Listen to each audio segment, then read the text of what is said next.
예수님의 공생의 사역은 세 가지 정도로 압축해서 정리할 수 있습니다. 첫째, 가르치셨고, 그리고 둘째, 전파하셨고, 그리고 셋째, 치유하셨습니다. 이 세 가지가 예수님의 공생의 사역을 압축해서 정리할 수 있고요. 그래서 사복음서를 보게 되면 가르치시고 전파하시고 그리고 고치시는 예수님의 사역이 아주 자세하게 잘 기록이 되어 있습니다. 특별히 오늘 우리가 함께 읽은 본문의 내용은 그 중에서도 세 번째, 예수님께서 치유하시는 장면을 잘 기록해 놓고 있습니다. 열병을 앓아 고통받고 있었던 베드로의 장모를 예수님께서 치유해 주시는 장면이 있고요. 그리고 귀신 들렸던 사람들을, 그리고 병들었던 사람들을, 많은 사람들을 예수님께서 역시 치유해 주시는 장면이 기록되어 있습니다. 병이 들어 고통스러워하고 있었고 귀신에 사로잡혀 고통스러워하고 있었던 그들을 예수님께서 치료해 주시는 내용이 기록되어 있습니다. 여러분, 그 누구도 아픔 없이 사는 사람은 없습니다. 육체적인 질병이 아픔일 수도 있습니다. 정신적인 질병이 아픔일 수도 있죠. 어차피 우리가 사람들과의 관계 속에서 살기 때문에 상처를 받지 않는다는 건 불가능해 보입니다. 그런 많은 상처들이 아픔으로 자리 잡을 수도 있습니다. 이런 경우도 있지 않을까요? 과거의 어떤 실패, 또 실수, 또는 우리의 범죄함으로 말미암아 우리가 겪어야 했던 고난의 시간들, 또 내가 의도하진 않았지만 내가 그런 환경 속에 있음으로 말미암아 겪었던 그런 아픈 기억들이 시간이 오래 흘렀음에도 불구하고 여전히 우리의 인생에 자리하고 있는 그런 과거의 기억들 말입니다. 제가 이루다 말로 열거할 수 없을 만큼 모든 사람들은요, 아픔 속에 살고 있습니다. 그런데 예수 그리스도께서 우리를 위해 이 땅에 오셔서 가르치시고 전파하신 것뿐만 아니라 그분은 그 모든 아픔에 있는 자들을 치료해 주셨습니다. 또 사실 우리가 살면서 겪습니다. 사실 주님께서 치료해 주시는, 치유해 주시는 은혜도 겪으며 살지요. 그러나 여전히도 우리가 부정할 수 없는 사실은 우리는 늘 아픔 속에 있다는 겁니다. 그래서 어찌 보면 여러분, 우리의 삶이, 우리의 믿음의 삶이 아픔과 치유 사이에서 살아가고 있는지도 모릅니다. 아픔과 치유 사이에서 우리는 늘 괴로워하고 있는지도 몰라요. 아픔과 치유 사이에서 늘 우리는 고통스러워하고 있는지도 모릅니다. 주님의 치유를 믿지 않는 건 아닙니다. 그럼에도 불구하고 주님께서 우리를 치유하신다라고 하는 확신보다는 아픔의 한복판에 있는 우리에게 이 아픔이 너무도 크게 자리하고 있는 거예요. 그래서 때론 여러분, 그것이, 그 아픔이 우리의 인생을 막 좌지우지할 만큼 말입니다. 그렇게 우리는 아픔과 치유 사이에서 살아가고 있습니다. 하지만 한 가지 분명한 사실은 예수님은요, 우리를 치유해 주시는 분이십니다. 그러므로 우리는 어떤 아픔 가운데 있다 할지라도 우리를 치유하기 위해 이 땅에 오신, 우리의 진정한 치유자가 되시는 예수 그리스도의 은혜로 말미암아 그 모든 아픔으로부터 자유함을 얻을 수 있습니다. 그리고 그 모든 아픔을 끌어내고 주님의 치유의 은혜를 힘입어 우리는 새로운 미래를 향해 나아갈 수 있습니다. 그러므로 여러분이 어떤 아픔 가운데 있다 할지라도 오늘 우리를 치유하시는 주님의 은혜를 이 말씀 속에서 경험할 수 있기를 바랍니다. 여러분이 지금 어떤 아픔 속에 있는지 모르지만 오늘 이 주님의 치유의 말씀을 통하여 정말 이 말씀이 여러분에게 은혜가 되고 능력이 되고 해결이 되기를 바랍니다.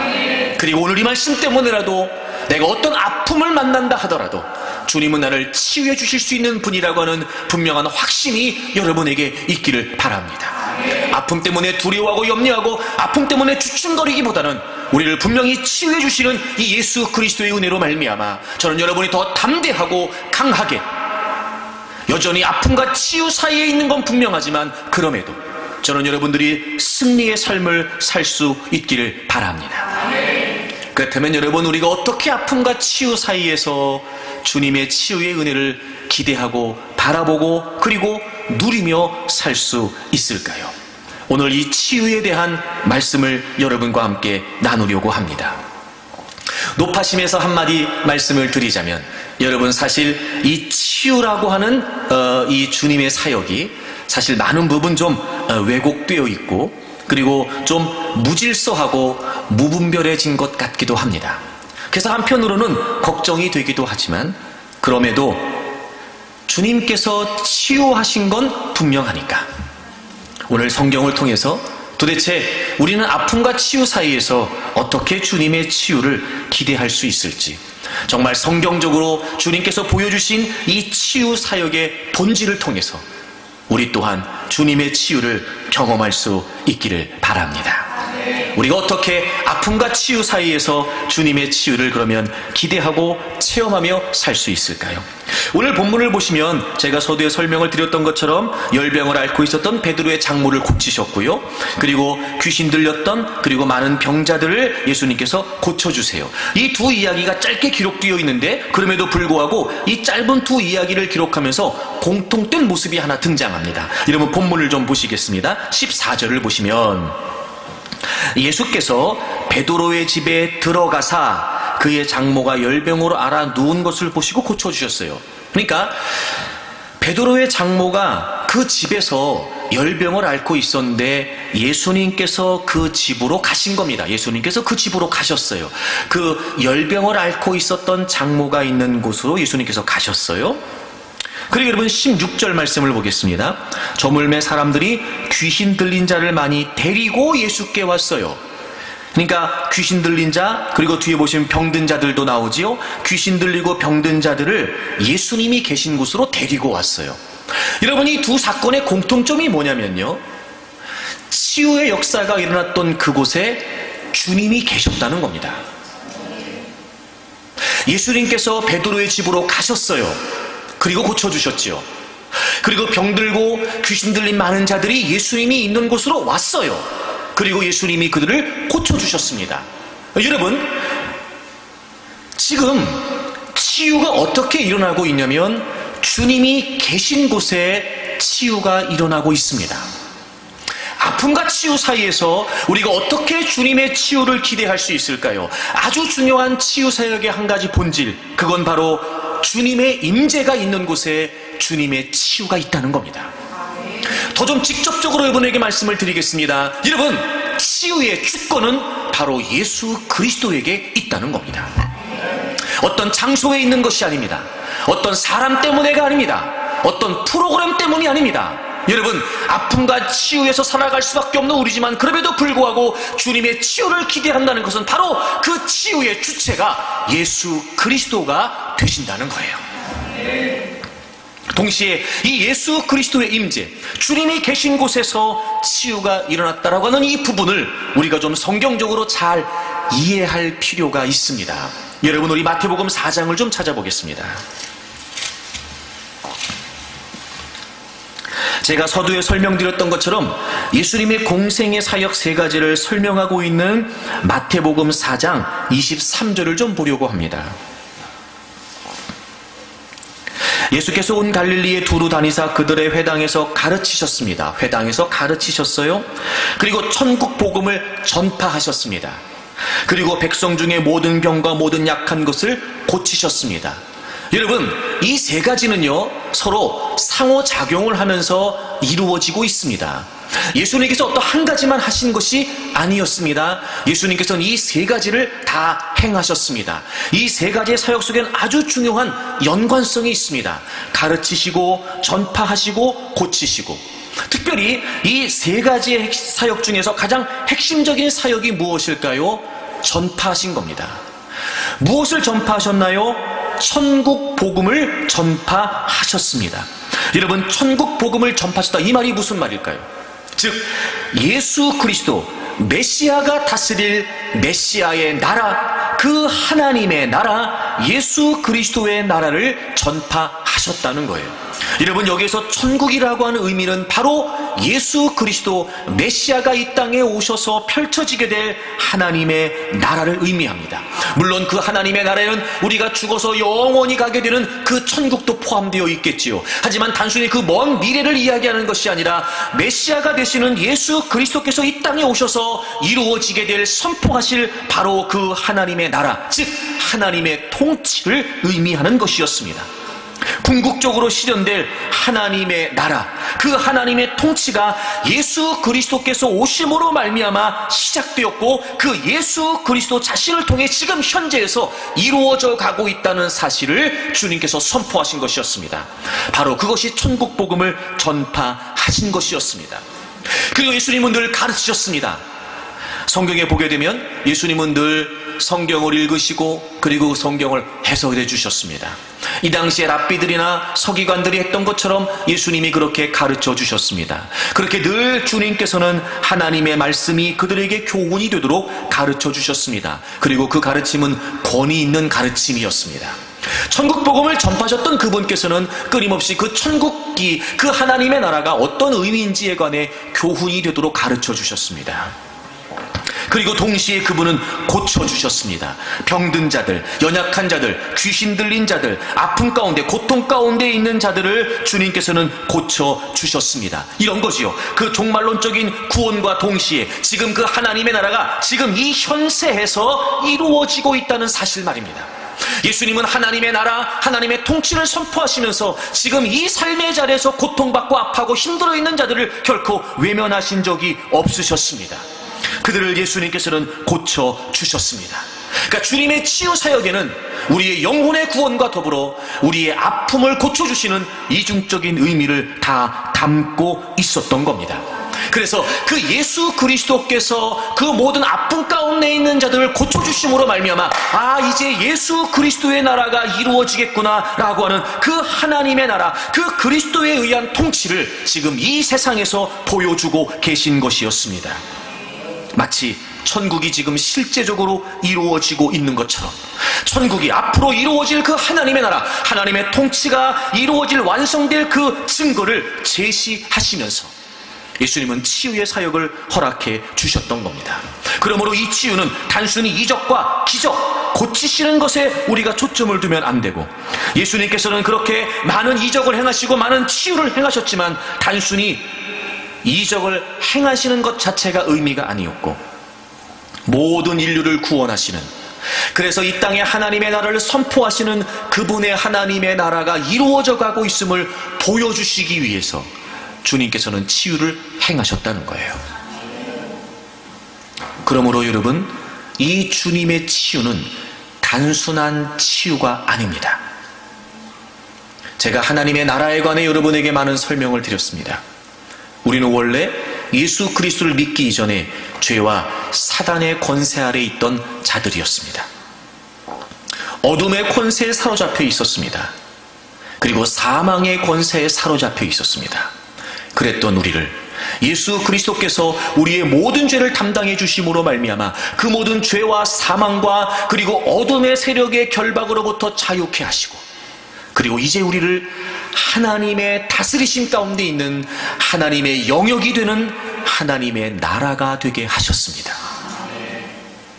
여러분, 예수 그리스도의 치유는요, 단순히 병을 고치셨다는 의미를 넘어서서 우리를 사로잡고 있었던 그 악의 세력을 물리쳐 주시고, 우리가 죄와 사단의 권세 가운데 그 지배를 받고 그 아래에 있었던 우리들, 이제 그 예수 그리스도께서는 그 결박으로부터 우리를 자유케 하셔서 우리가 하나님의 나라, 하나님의 통치가 되게 하셨다는 겁니다.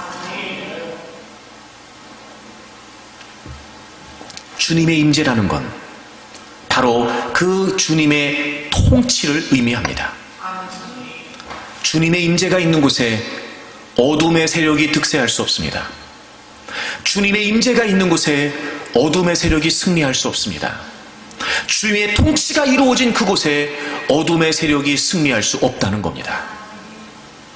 그러므로 여러분, 주님의 임재가 이루어진다는 것은, 우리에게 주님의 임재가 이루어진다는 것은, 그래서 우리에게 치유가 이루어진다는 것은 단순히 병을 고치는 기적이나 이적을 의미하는 것이 아니라 바로 예수 그리스도께서 나를 그 죄와 사단의 권세 가운데서 자유케 하심으로 나는 이제 하나님의 다스리심을 받는 하나님의 영역을, 하나님의 은혜와 하나님의 사랑 가운데 거하는 하나님의 영역, 하나님의 나라가 되었다는 걸 의미하는 겁니다.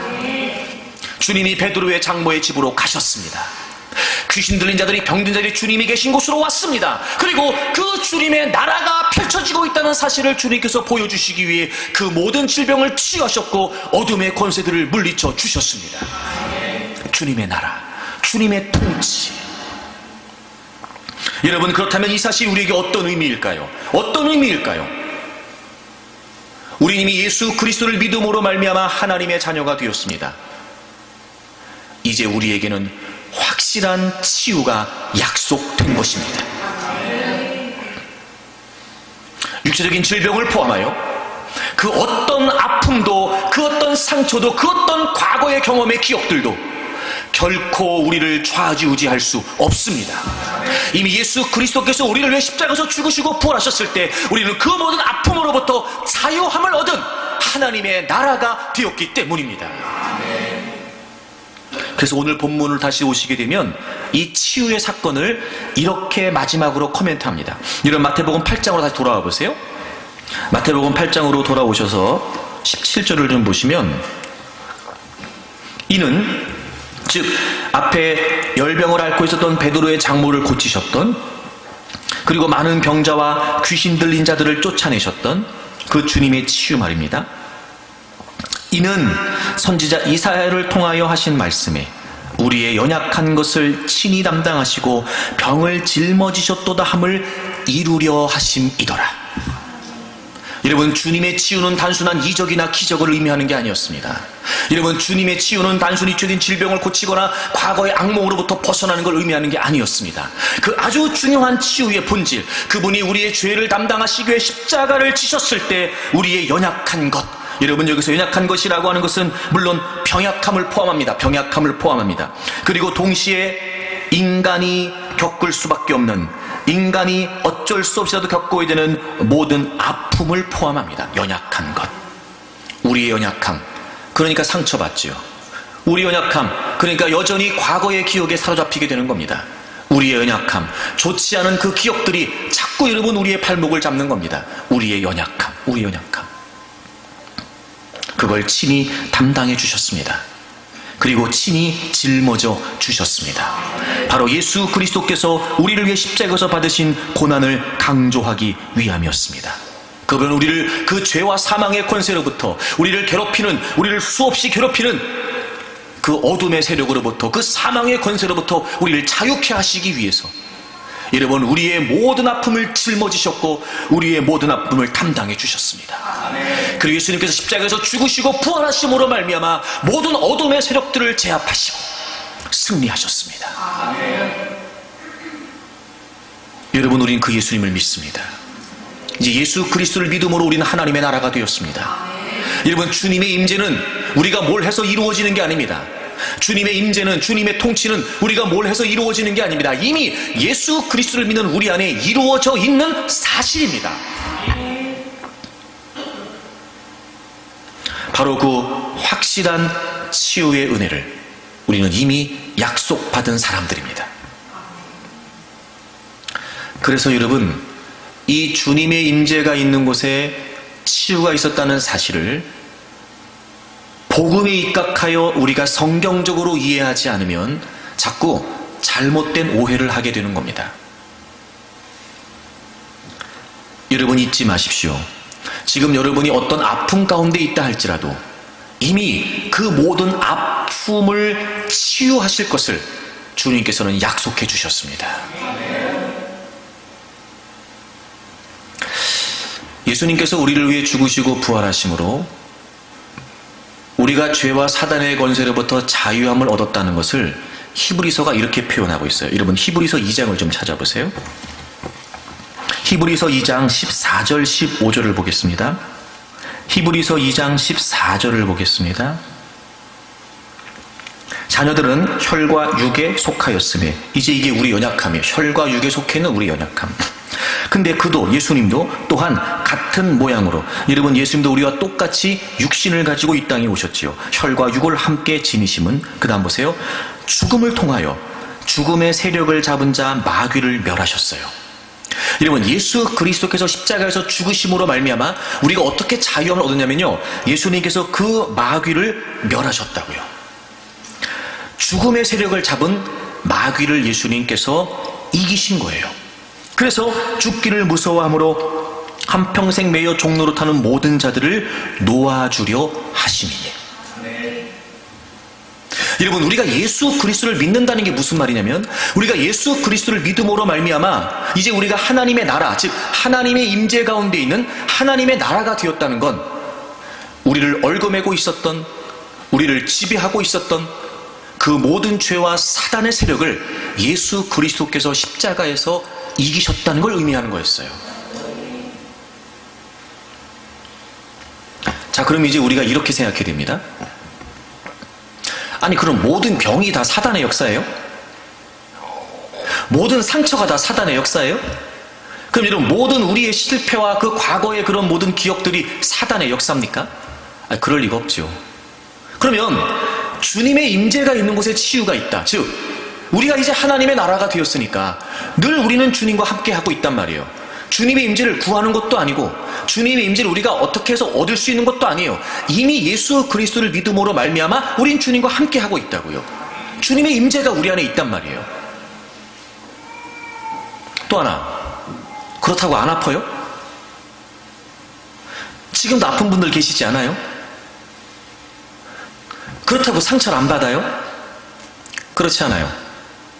그렇다고 우리가 실수하지 않습니까? 실패하지 않아요? 그럼 또 그게 기억으로 남을 텐데? 아니, 그럼 이게 무슨 말이냐 말이에요, 여러분. 이게 무슨 말이냐고요.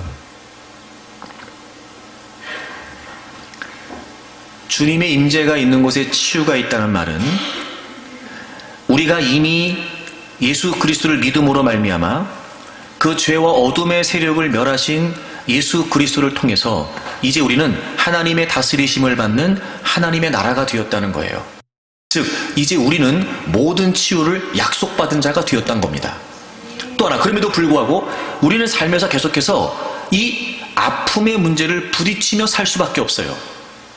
자, 그때 우리가 주님의 임재, 하나님의 통치라는 게 무슨 의미냐면, 병에 걸릴 수 있고 상처를 받을 수 있고 여러 가지 많은 우리가 원하지 않는 경험들을 통해 우린 또 그것이 우리의 한 기억에 자리를 잡게 되겠죠. 그때 원수마귀는 노립니다. 질병에 걸렸건 상처를 받았건 어떤 실패를 하고 있건, 원수마귀는 그것을 통해 마치 우리가 지금 하나님 안에 있는 것이 아닌 듯, 하나님을 떠나 있는 듯 하나님 안에 있는 우리에게 도전해 온단 말이에요. 그런 도전이 있을 때 우리는 반드시 나는 이제 하나님의 다스리심 가운데 있는 하나님의 사람이 되었다라고 하는 의식을 가지고 다르게 반응해야 됩니다. 사람이요, 이게 좀 몸이 아프면은요, 이게 마음도 약해지는 것 같아요. 그래서 희한한 게 뭐냐면, 이 마음이 약해진다는 증거가 뭐냐면요, 자꾸 엉뚱한 소리에 마음을 빼앗기는 거예요. 원수마귀가 우리를 가만히 놔두지 않습니다. 자꾸 우리를 부추겨요. 쉽게 말해 바람 잡는다고요. 그럼 우리는요, 워낙 연약한 존재들이기 때문에요, 사단이 바람만 잡아도요, 우린 알아서 우리가 스스로 무너져요. 어떤 관계 속에 상처를 받잖아요. 이미 우리는 예수 그리스도 안에 있어요. 그 어떤 상처라도 반드시 주님은 우리를 치유하시는 분이세요. 우리가 이 생각을 해야 되는데요, 이건 딱 까먹어요. 그리고 어떻게 반응하냐면, 그 상처 속에서 자꾸 우리에게 유혹하는, 우리를 미혹하는 사단의 소리에 마음을 빼앗기는 거예요. 원수마귀가 바람 잡아요. 바람 잡아요. 그럼 우리는요, 알아서 본인이 본인을 무너뜨려요.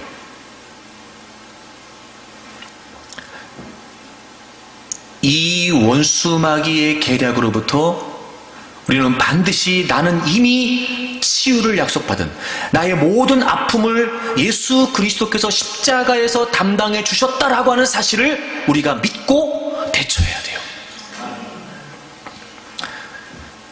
다시 말하면 우리의 진정한 치유자는 예수 그리스도밖에 없어요. 근데 원수 마귀는 예수 그리스도가 진정한 우리의 치유자라고 하는 사실을 놓치게 만들어요. 그래서 살살 바람을 잡으면서 우리가 지금 겪고 있는 이 모든 아픔의 상황들을요, 내 생각으로, 내 식으로 생각하게 만들어요. 감정을 부추겨요. 또 있었던 과거의 어떤 사건들을 떠올리게 만들어요. 또 다른 내가 알고 있는 다른 케이스를 또 알게 만들어요. 그러면서 원수 마귀는요, 내가 주님 안에서 이미 치유를 약속받은 하나님의 다스리심 가운데 있는 하나님의 임재 가운데 있는 자가 됐다는 사실을 놓치게 만들고 자꾸 우리식으로 생각하게 만들어요. 여러분, 병에 걸렸을 때 힘든 이유가 뭐냐면요, 내가 왜 이 병에 걸렸지? 이것 때문이에요. 자, 보세요. 상처를 받는 게 왜 우리에게 힘드냐면요, 왜 나는 이런 상처 속에 있냐는 거예요. 과거에 뭐 자라오면서든 아니 뭐 여러 가지 많은 어떤 그런 상황을 통해 안 좋은 기억들이 우리에게 있어요. 안 좋은 경험들이. 그게 왜 힘든 건지 아세요? 왜 나는 이렇게 이런 상황에서 이런 모습이어야지? 라고 하는 거예요. 이런 원수 마귀가요, 교묘하게 그걸 부추깁니다. 그래서 우리로 하여금 우리의 감정을 따라 살게 만들어요. 여러분, 그게 아니고요, 이미 예수 그리스도께서 우리를 위해 십자가에서 죽으시고 부활하심으로 말미암아 우리를 그 어둠의 세력으로부터 우리를 벗어나게 하셨다고요. 이미 우리는 그분의 치유를 십자가를 통해 약속받은 사람들이고 예수님께서 십자가에서 죽으실 때 우리의 모든 연약함을 담당해 주셨단 말입니다. 얼마든지 예수 그리스도는 우리의 진정한 치유자가 되신단 말이죠. 그렇게 해서 우리가 하나님의 방식으로 그 십자가의 은혜와 능력으로 지금도 싫지 않은 그 십자가의 은혜로 우리가 모든 아픔을 치유받도록 하지 못하고 그 길목을 딱 가로막는단 말이에요. 그래서 우리가 그 원수 마귀의 계략을 간파해야 됩니다. 여러분, 가만히 생각해 보세요. 왜 여전히 아픔 속에 있는 걸까? 그 아픔이라고 생각되는 모든 상황 속에 우리는 아직도 우리 방식으로 그 문제를 풀어가려고 하는 거예요. 여러분, 내가 누군가에게 상처를 받잖아요. 그 상처받은 사람이 나를 치유해주지 못해요. 왜 그럴까? 첫째, 어차피 그 사람은 내가 아니에요. 나하고 생각이 다르다고요. 둘째, 설사 그 문제에 관해 그 사람이 정말 나한테 용서를 구하고 이해를 구하면서 자, 해결됐어요. 해결됐다고 칩시다. 그럼 그 사람이 앞으로 죽을 때까지 나한테 상처를 안 줘요? 또 줘요. 어차피 우리 인간은 불완전해요. 그 속에 우리가 살아요. 그러므로 상처를 주고받는 건 기정사실이에요. 그 어떤 상황도 그 어떤 누구도 우리의 아픔을 치유해 주지 못해요. 근데 원수 마귀가 쏟게 만들어요. 그래서 우리의 감정을 따라 그 아픔을 대처하게 만든단 말이에요. 이미 우리는 예수 그리스도 안에서 그분이 우리의 죄를 위해 십자가를 지실 때 우리의 모든 아픔을 담당해 주셨음에도 불구하고, 이미 다 깨끗하게 해결됐음에도 불구하고, 이미 약속해 주신 그 치유 약속을 믿고 살아갈 수 있음에도 불구하고, 그 어떤 아픔도 예수 그리스도 우리의 진정한 치유자가 되시는 그분으로 말미암아 해결받을 수 있음에도 불구하고 그 길을 가로막는 거예요. 여러분, 이게 사단의 노림수예요. 아픔과 치유 사이에서 얼마든지 치유하시는 주님의 은혜를 우리가 기대하고 체험할 수 있음에도 불구하고 여전히 우리를 아픔 속에 있게 만드는 겁니다. 그래서 여러분, 치유의 본질은요, 예수 그리스도라고 하는 사실을 놓치면 안 돼요. 고린도후서를 찾아볼까요? 그래서 여러분 원수마귀가 노리는 건 딱 하나예요. 고린도후서를 보시고 11장 3절을 보겠습니다. 11장 3절을 보세요. 뱀이 그 간계로 하와를 미혹한 것 같이, 뱀이 그 간계로 하와를 미혹한 것 같이. 여러분, 인류 최초의 타락, 인류가 죄를 짓게 된 게 뭐냐면 사단이 미혹한 거였어요. 다시 말하면 왜 죄를 짓게 되었냐면 그 사단의 미혹에 넘어간 거지요. 이걸 뭐라고 설명하는 거예요? 마음이 그리스도를 향하는 진실함과 깨끗함에서 떠나 부패할까 두려워하노라. 부패한다는 거예요. 여러분, 이 부패한다는 단어를 제가 찾아보니까 무슨 의미냐면요, 방향을 잃다, 이런 뜻이더라고요. 방향을 잃다. 이거 굉장히 중요합니다. 이런 겁니다. 여러분, 원수마귀의 미혹이 뭐냐면, 원수마귀의 노림수가 뭐냐면요, 우리의 삶에, 우리의 사고에, 우리의 신앙에, 우리의 생각에 방향을 잃어버리게 하는 거예요. 정도를 벗어나게 하는 거죠. 자, 이런 겁니다, 여러분. 이미 하나님께서는 아담과 하와에게 동산 중앙에 있는 나무의 열매를 먹지 말라고 방향을 정해주셨어요. 근데 사단이 그걸 미혹했잖아요. 야, 정말 하나님 먹지 말라고 하셨어? 야, 정말 먹으면 죽는다고 하셨어? 이래가면서 그들의 방향은 동산 중앙에 있는 나무의 열매를 먹으면 죽는다, 이게 그들의 사고의 방향이었어요. 그러니까 어떤 원수마귀의 미혹이 있어도 아, 그래, 이건 먹으면 죽는다고 하셨지 라면 됐단 말이에요. 근데 그들은 방향을 잃어버렸어요. 원수마귀가 미혹한 거예요. 그들의 마음이 그리스도를 향하는, 그들의 마음이 하나님을 향하는 마음에서 떠나, 즉 하나님을 향하는 마음에서 떠난다는 건 무슨 말이에요? 정도를 벗어나는 것이고 방향을 잃어버리는 거예요. 이런 원수마귀가 그거 하는 거예요. 우리의 생각의 방향을 잃어버리게 하는 거예요. 자꾸 감정에 치우치게 만들고요, 상황에 치우치게 만들고요, 그 말에 치우치게 만들어요. 자꾸 우리를 두려워하게 만들죠. 자꾸 조급하게 만들고요, 우리 자꾸 움츠리게 만들어요. 아니, 과거에 그런 아픔과 경험이 없는 사람은 또 몇이나 될까? 근데 여러분, 그 어떤 실수와 실패의 경험으로 자꾸 얽어내요. 우리 식으로 생각하게 만들고, 우리 감정으로 따지게 만들고, 그 상황에만 얽매이게 만들고, 혹시라도 그런 실수가 반복되거나 그런 실패가 반복되기라도 하면 마치 그것이 내 모습이냐, 원수마귀는 자꾸 우리를 그 상황으로 끌고 들어간단 말이에요. 방향을 잃어버리는 거예요. 그럼 우리가 그 모든 아픔 속에서, 그런 원수마귀의 시도 속에서 방향을 잃어버리지 않는 게 뭐예요? 이미 나는 예수 그리스도가 나를 위해 죽으시고 부활하실 때 나의 모든 아픔도 담당해 주신 거예요. 병에 걸릴 수 있지요. 하지만 주님은 우리를 치유하시는 분이시기 때문에 그 십자가의 은혜를 믿고 우리가 매달리면 되는 거예요. 상처받을 수 있지요. 그럼요. 어떻게 그런 게 없겠습니까?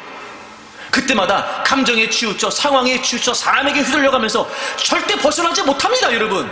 오히려 원수마귀는요, 그 상황을 통해 우리를 더 깊은 수렁으로 끌고 들어가요. 더 아프게 만들어요. 더 괴롭게 만듭니다. 그리고 급기야 스스로 자기를 허물어뜨리게 만듭니다. 자기 연민, 자기 비하, 자기 속에 갇혀서 나오지를 못해요. 그 아픔 속에 갇혀서 뚫고 나오지를 못한다고요. 하지만 여러분, 그럴 때마다 우리가 생각하게 되는 방향이 뭐예요? 이미 예수 그리스도께서 우리의 모든 아픔을 담당해 주셨다는 겁니다. 그분은 치유하시는 분이십니다. 그 어떤 상처도 우리를 자유케 하십니다. 그 어떤 아픔으로부터도 우리를 해방시켜 주십니다.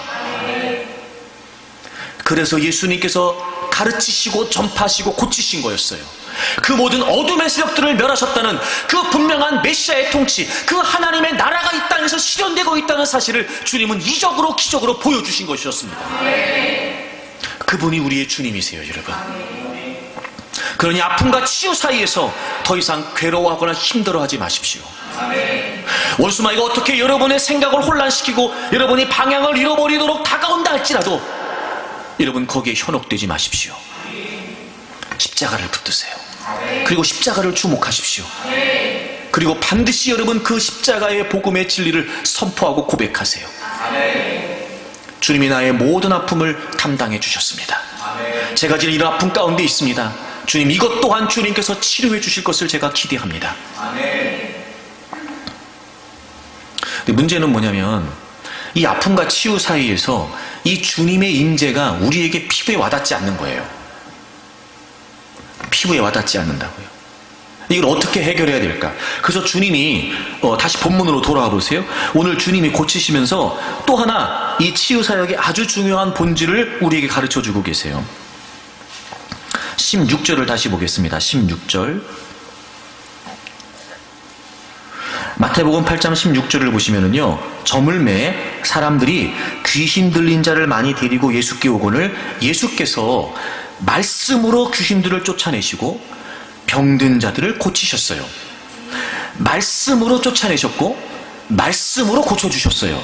자, 주님의 임재가 있어요. 주님이 그곳에 계셨어요. 주님이 그곳에 계셨어요. 그리고 귀신 들린 자들, 그리고 병든 자들을 주님께 데리고 왔더니 주님께서 어떻게 고치셨냐면 말씀으로 귀신들을 쫓아내시고 말씀으로 병든 자들을 고쳐주셨어요. 여러분, 우리가 아픔과 치유 사이에서 어떻게 주님의 임재를 정말 피부에 와닿게 확신하고 실체할 수 있을까? 그건 여러분, 말씀이 선포되는 거예요. 주님이 계신 곳에 치유가 있었고, 그리고 주님의 말씀이 선포될 때 치유가 일어났단 말이에요. 그래서 여러분, 아픔과 치유 사이에서 그 모든 치유의 역사는 주님의 말씀을 통해서만 이루어진다는 사실을 우리가 잊으면 안 됩니다. 말씀이 선포될 때, 말씀이 들려질 때, 말씀이 믿어질 때, 말씀에 접촉될 때, 여러분, 우리의 모든 아픔은 치유됩니다. 근데 이 시대가요, 이 치유를 너무 오해하고 있습니다. 말씀과 관련이 없어요. 말씀과. 그리고 희한한 어떤 그런 이적이나 신비한 현상만을 쫓아갑니다. 그러면서 여러분, 아주 중요한 이 주님의 치유 사역의 본질을 다 흐려버린 거예요. 그리고 그것에 대한 부작용으로 이제는 치유도 얘기하기가 꺼려지는 겁니다. 하지만 여러분, 예수님은요, 반드시 우리를 치유하시는 분이십니다. 주님이 실제로 고쳐주셨습니다. 병든 자들도 고치셨고 귀신 들린 자들도 고치셨습니다. 그 치유의 본질은 주님의 임재에 있었고 주님의 말씀이 있었어요. 여러분, 주님의 말씀과 관련이 없는 치유는 치유가 아니에요. 그러므로 잊지 마십시오. 정말 나를 모든 아픔 가운데서 자유함을 주실 수 있는 진정한 치유의 능력, 바로 우리 속에 있는 주님의 말씀이라는 걸.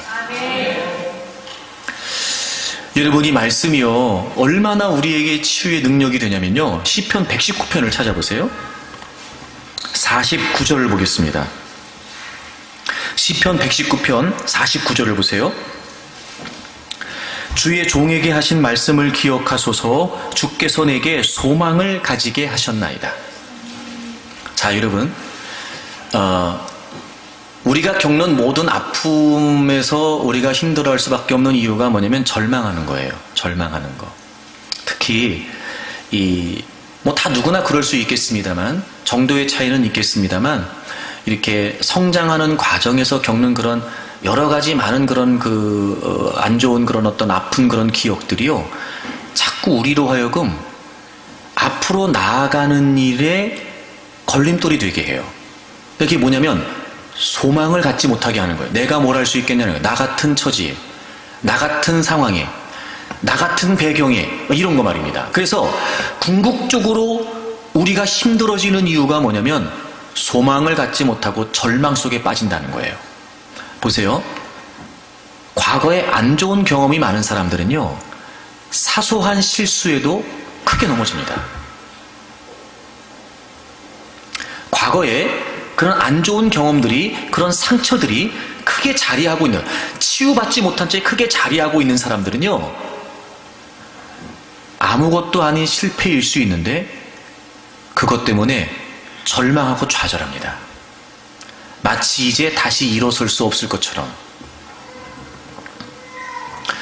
이 절망은요, 우리의 과거와 연관이 있어요. 그런데 오늘 시편 기자가 얘기하는 거예요. 주님, 주님이 저에게 하셨던 말씀 기억하세요? 이야, 주님 있잖아요. 주님이 제게 하셨던 말씀 주님도 기억하시죠? 그 말씀이요, 저에게 소망이 됐습니다. 절망할 수 있을 때, 절망할 수밖에 없을 때 우리가 다시 소망을 갖게 되는 건요, 사람 때문도 아니고 상황 때문도 아니에요. 주님이 우리에게 주셨던 그 약속의 말씀이 그 절망을 딛고 일어서는 소망이 된다는 거예요. 여러분 믿으십시오. 정말 주님의 말씀은요, 우리가 어떤 좌절과 절망에 빠져 있을 때도 우리를 다시 일으켜 세우시는 소망의 능력이 됩니다.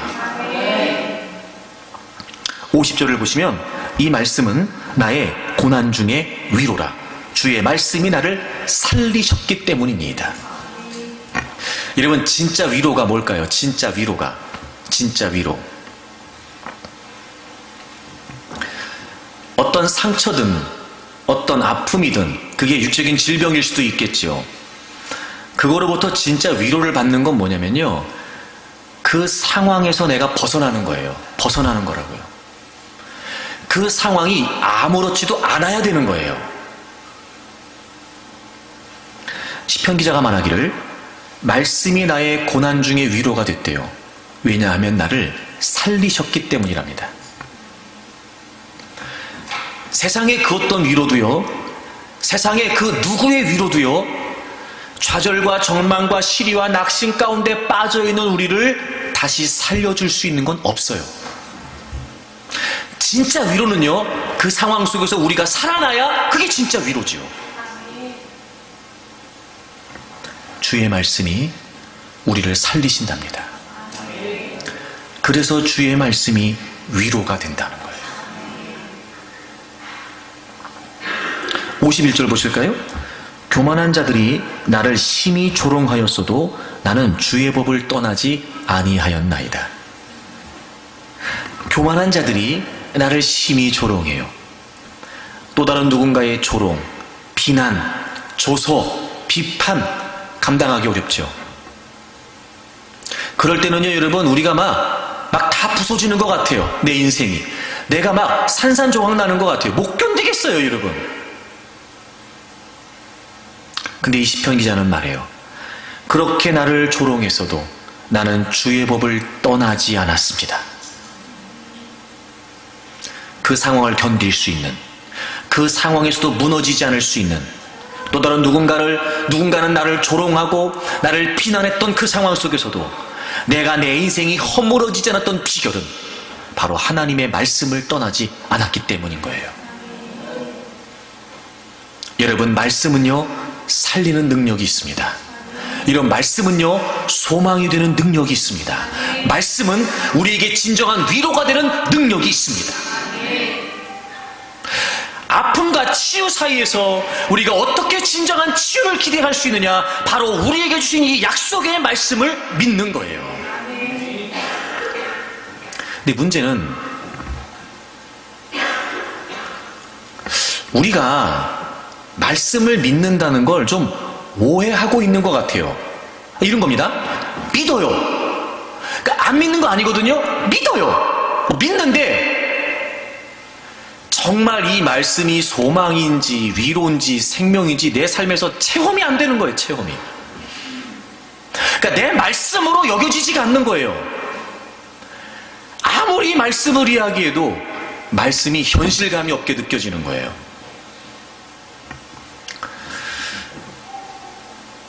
왜 그런가 봤더니 말씀이 소망이 된다라고 하는 경험이 없는 거예요.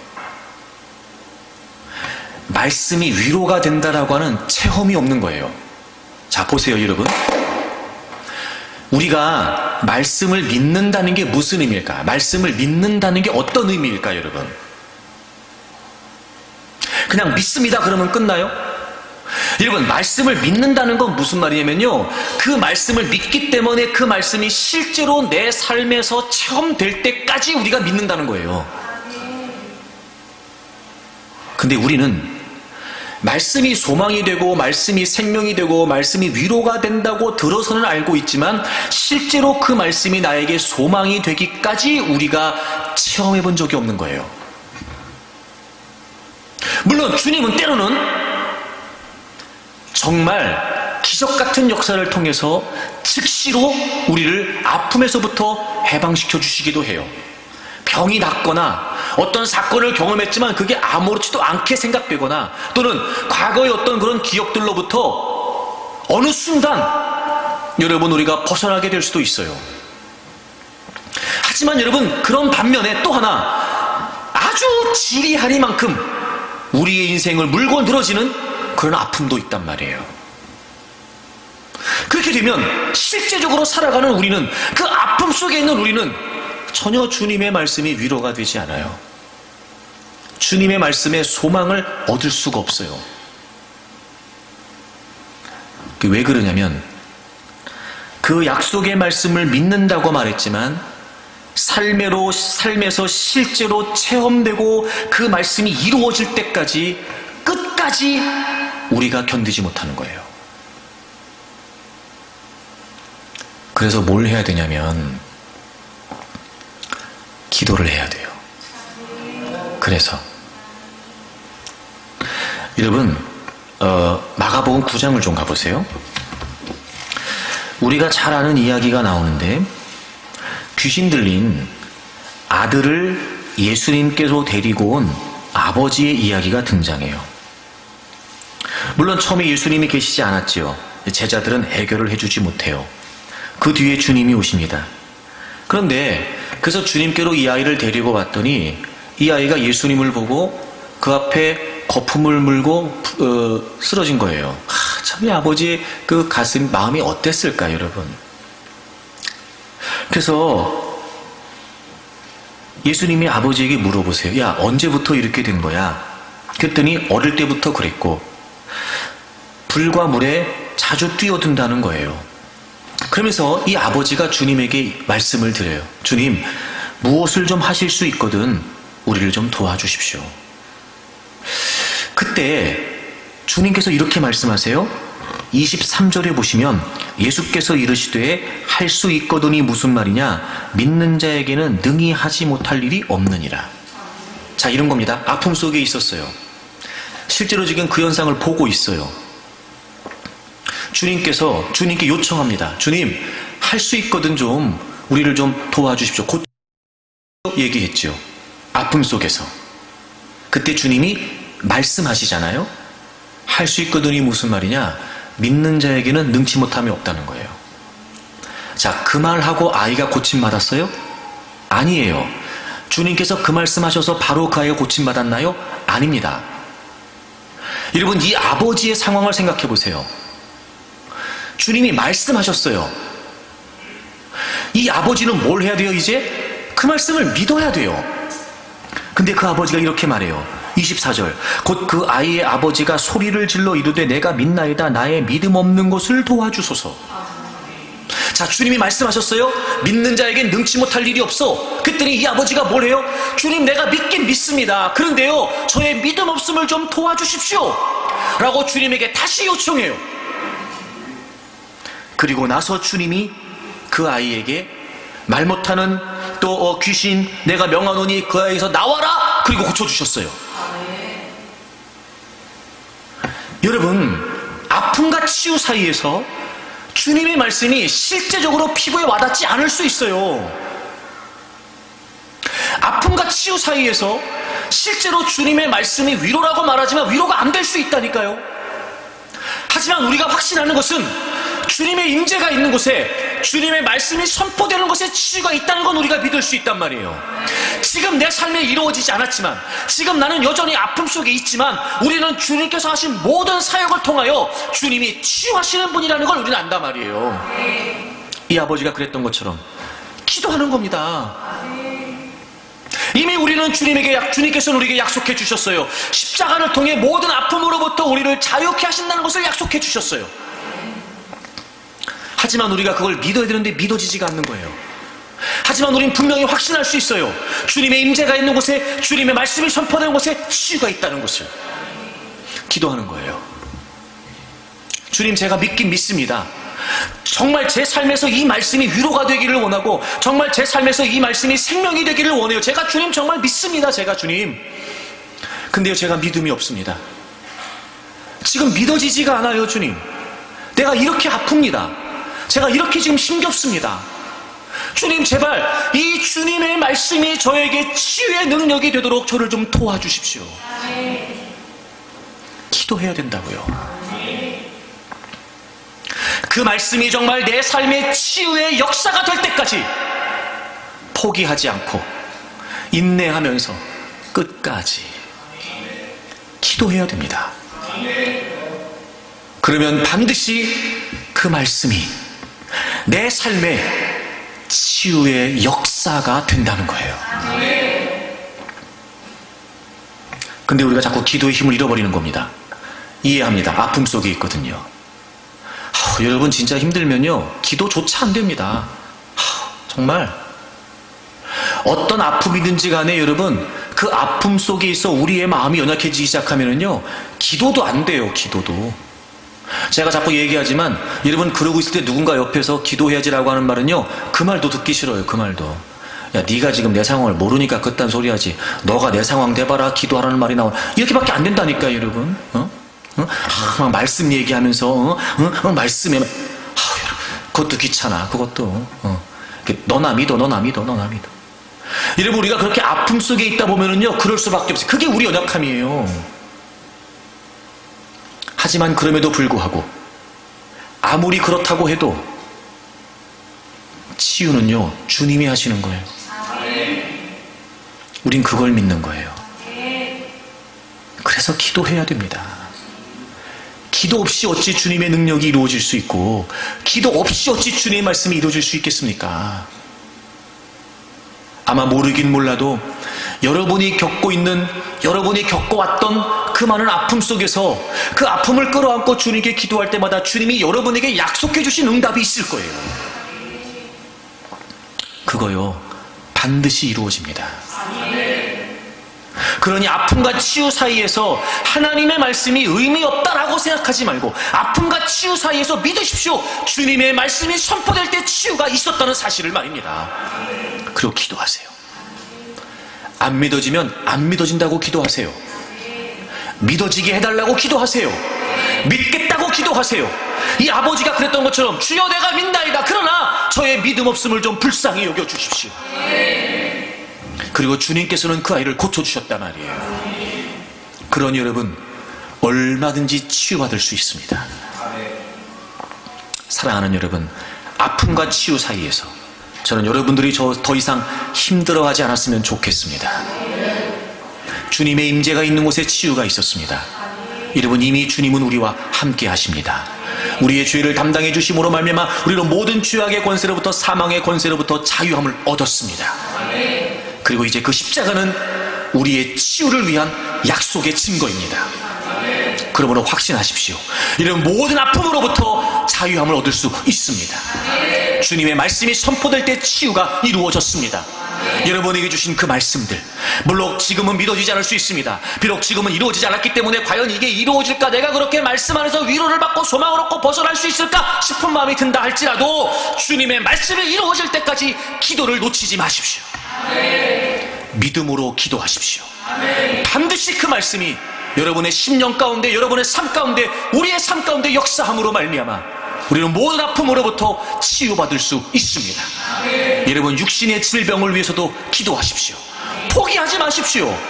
여러분을 쓰시기를 원하시는 하나님, 여러분을 통해 뜻을 이루시기를 원하시는 하나님께서 반드시 그 육체의 질병으로부터 벗어나게 하실 것입니다.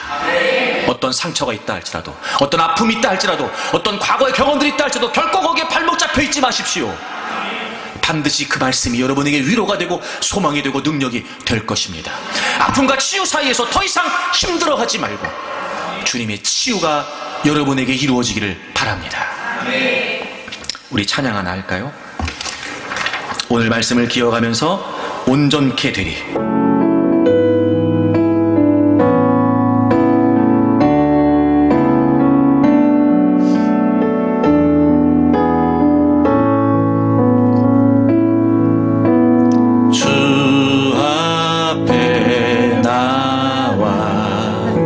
제사를 드리네 마음 열어 내 내 삶을 드리네 주를 봅니다.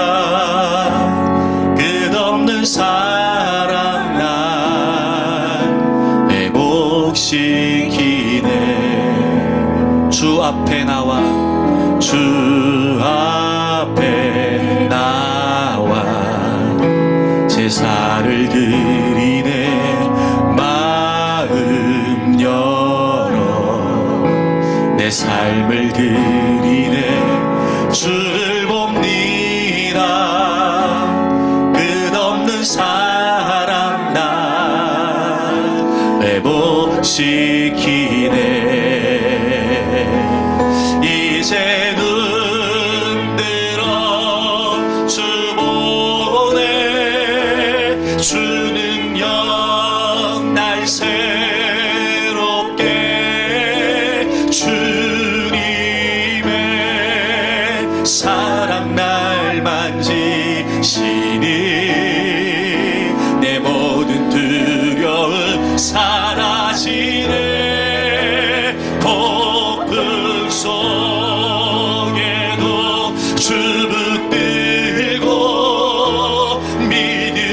믿음으로 주와 걷네. 갈보리 언덕 넘어 그 어느 날 주 안에 온전케 되리. 주 앞에 나와 주 앞에 나와 제사를 드리네. 마음 여 내 삶을 드리네. 주를 봅니다. 끝없는 사랑 날 회복시키네. 이제 눈들어 주 보네. 주 능력 날 새롭게 주님의 사랑 날 만지시니 내 모든 두려움 사라지네. 폭풍 속에도 주 붙들고 믿음으로 주와 걷네. 갈보리 언덕 넘어 그 어느 날 주 안에 온전케. 우리 오른손 들고 찬양합니다. 이제 눈들어 주 보네. 주 능력 날 새롭게 주님의 사랑 날 만지시니 내 모든 두려움 사라지네. 폭풍 속에도 주 붙들고 믿음으로 주와 걷네. 갈보리 언덕 넘어 그 어느 날 주 안에 온전케 되리. 두 손을 가슴에 얹어 보십시오.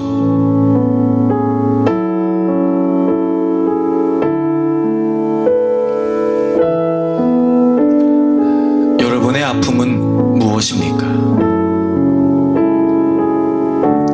무엇이 여러분을 그렇게 아프게 하고 있습니까? 우리의 아픔을 이미 주님께서 십자가에서 다 짊어져 주셨습니다. 더 이상 우리는 그 아픔 때문에 괴로워하거나 힘들어하지 않아도 됩니다. 주님의 임재가 있는 곳에 주님의 치유가 있었습니다. 이미 여러분이 예수 그리스도를 믿음으로 죄와 사단의 권세로부터 자유함을 얻고 이제 우리는 주님의 나라가 되었습니다. 그 십자가의 약속을 바라보십시오. 그 십자가의 약속을 의지하십시오. 모든 아픔으로부터 자유함을 받기를 바랍니다. 주님의 말씀이 선포되는 곳에 주님의 치유가 있었습니다. 아픔 가운데, 고통 가운데 신음을 토하듯 주님의 이름을 부를 때 주님이 우리를 외면하신 적이 없었습니다. 늘 말씀해 주셨을 거예요. 여러분에게 주셨던 약속의 말씀 있지 않습니까? 그 사건 때문에 힘들었던 여러분에게 주셨던 말씀, 그들 때문에 아파하고 있을 때 여러분에게 주셨던 말씀 말입니다. 여러분, 반드시 그 말씀이 여러분에게 치유의 능력이 될 것입니다. 믿음으로 구하십시오. 주여, 우리의 믿음 없는 것을 불쌍히 여겨 주십시오. 우리가 진정으로 그 하나님의 약속의 말씀을 믿음으로 구하겠습니다. 그 말씀이 내 삶의 치유의 능력이 될 때까지 포기하지 않겠습니다. 주여, 저희들을 치유해 주옵소서. 우리 다 같이 통성으로 기도하겠습니다. 사랑과 은혜가 많으신 아버지 하나님,